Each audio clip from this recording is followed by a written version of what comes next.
بسم اللہ الرحمن الرحیم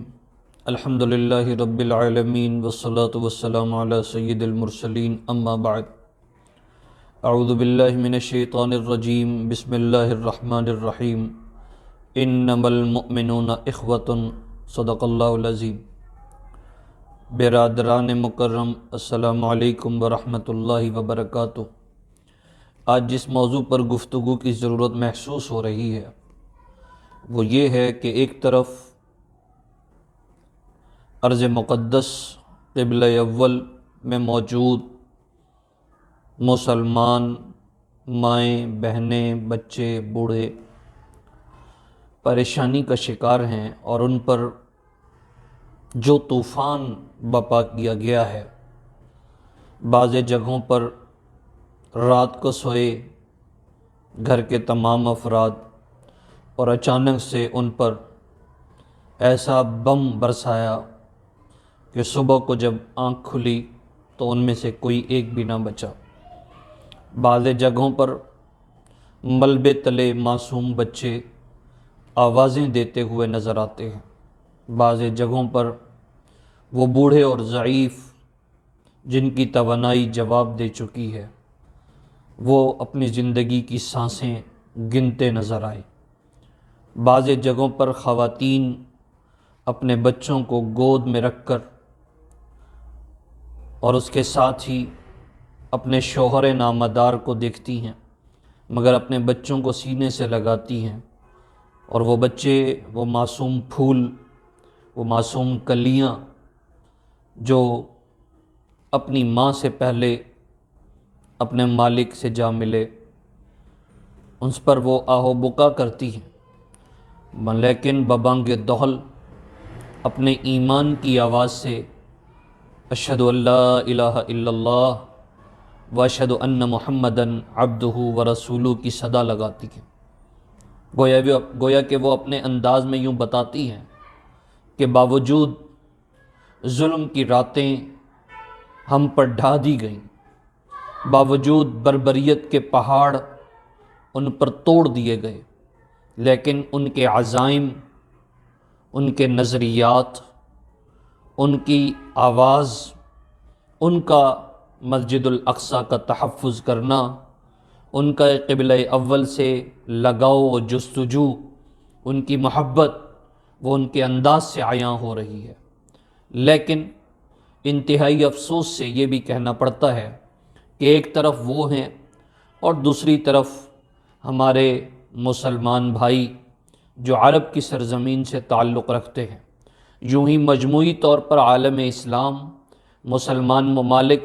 جس طریقے سے خاموشی کا شکار ہیں، اور وہ جس طریقے سے اپنے ہاتھوں کو، اپنی زبانوں کو اور اپنی آنکھوں کو اور اپنے کانوں کو بند کیے ہوئے ہیں، یہ ایک انتہائی افسوسناک بات ہے۔ لیکن ساتھ میں چونکہ قبلہ اول اور بعد میں بیت اللہ قبلہ ثانی بنا، قبلہ ثانی بیت اللہ کے مرکزی لوگ چونکہ مسلمانوں کے دل و دماغ بیت اللہ سے ملے ہوئے ہیں، مسلمانوں کے نظریات و عقائد، ان کے دلوں میں اللہ اور اس کے رسول کے گھر کی محبت، روضہ انور کی محبت ان کے دلوں میں آج بھی گامزن ہے، اور وہ دیکھتے ہیں کہ اس موقع پر جو اللہ کے گھر کے ذمہ دار ہیں، جو اللہ کے گھر کے والی و متولی ہیں، ان کی جانب سے کیا اقدام نظر آتے ہیں۔ لیکن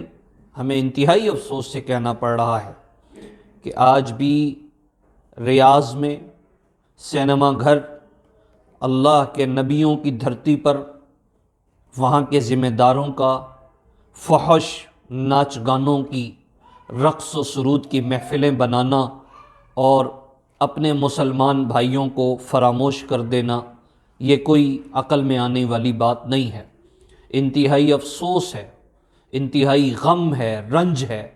اپنے ان مسلمان بھائیوں پر کہ جو آج بھی اپنے ان بھائیوں کو بھول چکے ہیں جن کے جسموں کو بھون دیا گیا ہے، جن کے عزائم کو خاک میں ملا دیا گیا ہے، جن پر ظلم کی راتیں ڈھا دی گئی ہیں، جن کے خاندانوں کے خاندان شہید ہو چکے ہیں، جن کے چہیتے، جن کے جگر گوشے، جن کے پیارے، جن کے لخت جگر، جن کی جانوں کے ٹکڑے، وہ صرف اس بنیاد پر شہید کر دیے گئے کہ ان کا تعلق لا الہ الا اللہ سے تھا، ان کا تعلق اسلام سے تھا، ان کا تعلق بیت اللہ سے تھا، ان کا تعلق مسجد نبوی اور بیت اللہ سے تھا۔ لیکن ان لوگوں نے جن پر ان کو بڑی امیدیں تھیں، بڑی آرزوئیں تھیں، اور وہ بڑی دور سے اپنے ان مسلمانوں بھائیوں سے آس اور امید لگائے بیٹھے تھے کہ یہ ہمارے حق کی آواز اٹھائیں گے، یہ ہم پر احتجاج کریں گے، یہ ہم پر شور و غوغا کریں گے، اس طرح جس طرح میت والے گھر کے اندر تمام خاندان والے رشتہ دار، احباب، عزیز و اقارب شور و غوغا کرتے ہیں۔ وہ ہمیں عزیز و اقارب کی طرح سمجھتے تھے، وہ ہمیں احباب، قریبی رشتہ داروں کی طرح ہمیں اپنے دل سے قریب رکھتے تھے، لیکن ہم نے ان کے ساتھ کیا کیا؟ ہماری محفلیں ختم نہ ہوئیں، ہمارے ناچ گانے ختم نہ ہوئے، اور ارض مقدس عرب کی سرزمین پر سینما کا وجود، فحاشی کا عروج، بے حیائی اور عریانی کے بازاروں کو دیکھ کر افسوس ہوتا ہے کہ یہاں اگر ایک ہی گلی میں